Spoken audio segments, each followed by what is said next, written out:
My name's Kate Benson. I'm the primary school principal and PYP coordinator at Vilnius International School. I've been there I've been there 6 years. Next year is going to be my 7th year, and that is my 4th international school.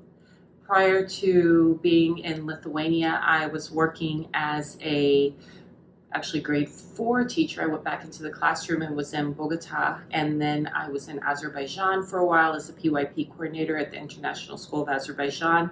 And I started my overseas journey in Shanghai, China at a little school in the Shanghai Zoo called Rainbow Bridge International School. Now it's a bigger school, no longer in the zoo, called Hongqiao International School, but that was a really lovely place to start. Well, when I was about 25 or so, I started really wanting to move overseas because I thought it would be really interesting to have an international experience. And then one summer I went to, winter there. One summer for me, I went to Buenos Aires to study Spanish.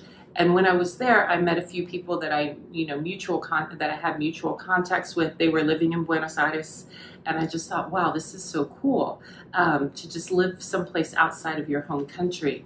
So I went back to California and started thinking about what could I do to make the leap into international living. And I actually became a teacher. I wasn't a teacher yet. I worked in publishing, and I was a journalist basically. And I got my teaching credential, worked in the States for about 6 years, got some experience, figured out what I was doing, and then made the leap into international education. One of the things that I think is such an advantage to working overseas is the fact that you get to work with practitioners, educators from all over the world.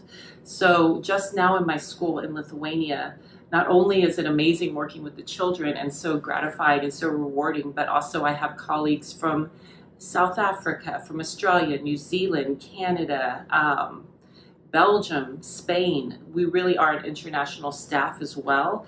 And I think the things that I've learned from my colleagues, just being able to get best practice from around the world, has been invaluable and made me a better teacher.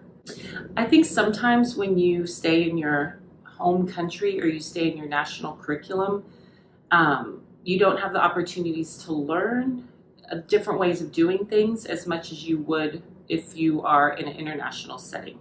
It doesn't matter about the curriculum. Even if you're at a Canadian school or American school or a German school, you're still with colleagues from around the world. So now I know more about teacher training in Australia, for example, how they do it in New Zealand, what's it like in Belgium, and just kind of getting all of those best practices and being able to, take things and put it in your own toolkit has made me a lot stronger.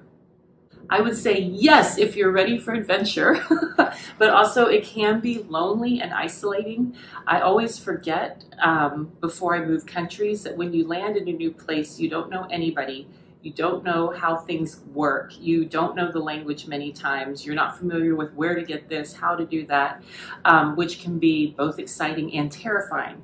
So my advice would be, if you're interested, go for it. Have the experience, but go in with a positive attitude, an open mind, a sense of humor, and a lot of flexibility and adaptability.